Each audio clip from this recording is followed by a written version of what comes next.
What's up guys, mwongeye kwirwa mwe mukurikirana Divan TV. Nkuko mubimenyereye nta handi wakura amakuru meza kandi yizewe atari hano kuri Divan TV. Turagusaba gukora subscribe na like. Nkuko mubimenyereye rero inkuru y'uyu munsi iragaruka ku ifatwa ry'umugabo warumaze igihe ashakishwa n'inzego z'ubutabera. Uwo nta wundi rero nuwo bita Kabuga Felecien. Ni mu masaha ya saa sita y'ikigoroba cyo kuri uyu wa gatandatu tariki 16 z'ukwa gatanu 2020, ubwo amakuru dukesha ikinyamakuru BBC cyatangazaga ko umugabo ukekwaho akanaregwaho ibyaha byo gukora jenoside yakorewe abatutsi mu 1994 yaguyemo abarenga miliyoni y'abantu bose.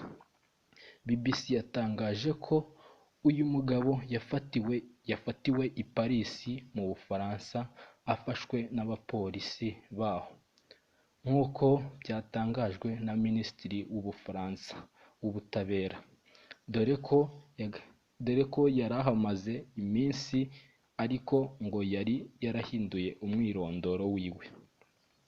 Bimwe mu byaranze Kabuga Felecien yavutse mu mwaka w'1937, avukira muri komine ya Mukarange muri prefegitura ya Byumba.